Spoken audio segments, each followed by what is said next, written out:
Hello guys सबैलाई मेरो mini भ्लगमा स्वागत छ है। अनि आज बिहानै उठेर यसो बाहिर वेदर कस्तो छ भनेर हेरेको त आज त वेदर त फगी लागिरहेको रहेछ, पानी छिटाउँदै रहेछ है। म चाहिँ बिहानै उठेर चाहिँ बाइकको कभर चाहिँ खोलेर राखेको थिएँ, पानीले अलिकति पखालिन्छ मैला भनेर। अन्त यो चाहिँ हाम्रो फुपूले है फुल रोपेको मजाको फुलेछ हौ। पानीले गर्दा दुईजना साथीहरू त मेरो रुम बाहिर पो सुतिरहेको रहेछ म्याट्रेसमा।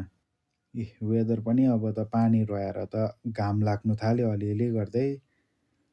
त म चाहिँ अब ड्युटी जानुपर्ने हुन्छ किनभने पानी रह्यो। अन्त म चाहिँ बाइक स्टार्ट गर्नुतिर लागेँ। बिहान खासमा छिटो जानु पर्थ्यो कि ड्युटी, तर पानी ठुलो परेकोले गर्दाखेरि चाहिँ ढिलो भयो आज। अन्तखेरि चाहिँ म चाहिँ एकछिन बाइक कोल्ड स्टार्ट गरेर बिहानको पानीले चाहिँ मेरो बाइक चाहिँ हेर्ने लायकको बनायो, दामी सफा भइरहेको छ है। लु है साथीहरू, म चाहिँ काममा गएको है अब।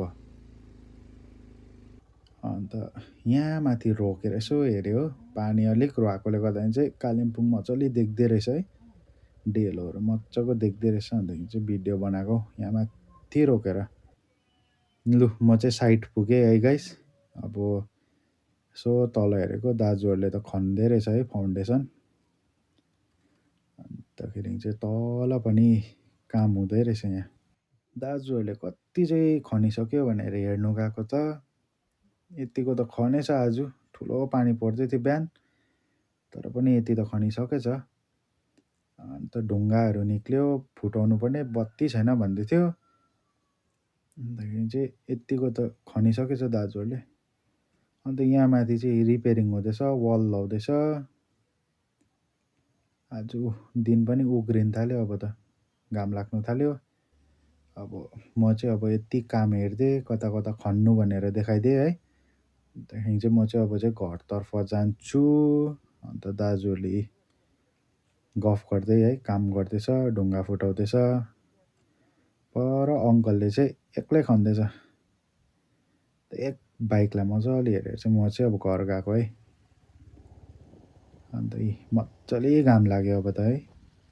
अन्त कालिम्पोङ पनि मजाको देख्दैछ, वेदर पनि क्लियर भयो अब चाहिँ। यस्तो दामी देख्दैछ है गाइस। पर कालिम्पोङ डेलोहरू है। बाइक कुदाउँदै थिएँ, जुम गर्नु सकिनँ। लु भनेको मात्रै थिएँ, पानी पर्नु थाल्यो, दिन राम्रो भन्नु त हुँदैन। बाइक छोपेको अब चाहिँ म। अब चाहिँ म्यागी खानु पऱ्यो भनेर चाहिँ है, ग्यास त बचाउनु पऱ्यो, ग्यासको स्केर्सिटी छ। त म चाहिँ टक्क आगोमा मजाको सुप खानु पऱ्यो भनेर चाहिँ सुपवाला म्यागी बनाउनु थालेँ है गाइस। तर साथीहरू, आगोमा पकाएको चाहिँ जे पनि मिठो हुन्छ है। मेरो चाहिँ रेडी भयो। बाहिर पानी पनि पर्न थाल्यो मजाले है। अब चाहिँ सुप मजाले खम भनेको त सुप त ग्रेभी भएछ बुलडग जस्तै। लु म चाहिँ अब बाहिर वेदर हेर्दै खान्छु। सबैलाई थ्याङ्क यू फर वाचिङ है। नेक्स्ट भिडियोमा भेटौँ है।